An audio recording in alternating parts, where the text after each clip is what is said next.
संभल हिंसा मामले में एएसपी अनुज चौधरी को राहत। इलाहाबाद हाईकोर्ट ने एफआईआर के आदेश पर लगाई रोक।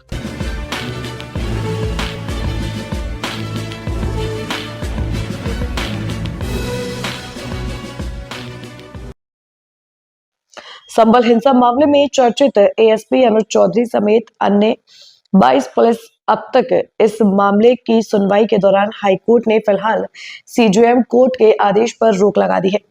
अब इस मामले की अगली सुनवाई 2 सप्ताह बाद होगी। तब तक एफआईआर के आदेश पर रोक लगा दी गई है। मामले की अगली सुनवाई में कोर्ट किसी कानूनी कार्रवाई की बात कर सकता है। कर्मियों के खिलाफ सीजेएम ने एफआईआर दर्ज करने के इस आदेश पर सोमवार को इलाहाबाद हाईकोर्ट में सुनवाई के दौरान कोर्ट ने एएसपी अनुज चौधरी को अंतरिम राहत जमानत दे दी है। इसके साथ ही कोर्ट ने सीजेएम के 9 जनवरी के आदेश पर भी रोक लगा दी है।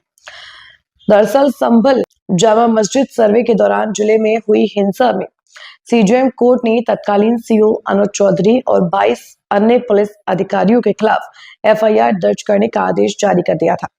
इस फैसले को अनुज चौधरी ने इलाहाबाद हाईकोर्ट में चुनौती दी थी। इसके साथ ही राज्य सरकार में भी इस फैसले के खिलाफ याचिका दायर की थी। हाँ सर, पूरा मामला क्या था? जामा मस्जिद के ऊपर एक विवाद एक हिंदू पक्ष के द्वारा किए जाने पर उस वहां का सर्वेक्षण कराए जाने का आदेश माननीय न्यायालय ने संभल ने किया था, जिसका कि सर्वेक्षण के दौरान कुछ सर्वेक्षण 19 नवंबर सन 2025 को हुआ और शेष सर्वेक्षण जब 24 नवंबर 2025 को हो रहा था तो वहां की भीड़ ने पुलिस वालों के ऊपर हमला करके फायरिंग, पेट्रोल बम, अद्धा पत्थर चलाया, जिसमें बहुत लोग घायल हुए, जिसमें एक पुलिसकर्मी भी थे और काफी सरकारी वाहन भी उसमें डैमेज हुए। उसी में आवेदक के पुत्र आवेदक का पुत्र आलम भी घायल हुआ, जिसमें कि उसको पीठ में 2 गोली और एक बाह में लगी। उसने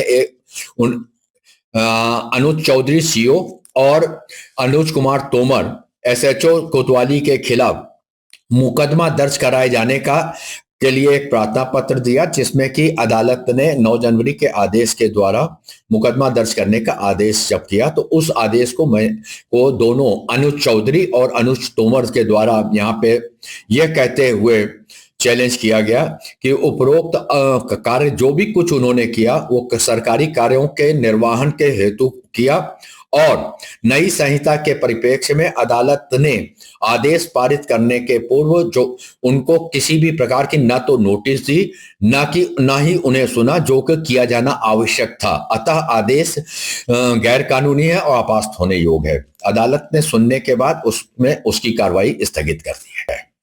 उस आदेश के खिलाफ ये याचिका दोनों अनुज चौधरी और अनुज तोमर के द्वारा दाखिल की गई थी, जिसमें कि आधार ये लिया गया था कि उनके द्वारा किया हुआ कृत्य एक सरकारी कर्तव्य के निर्वहन के दौरान का है। एक दूसरा, अदालत ने जब आदेश पारित किया उसमें नई संहिता के अनुसार हमको बिना सुने हुए, बिना मेरा स्पष्टीकरण मांगे हुए किया गया है, इसलिए यह असंवैधानिक और गैर कानूनी है, आपास्त होने योग्य है।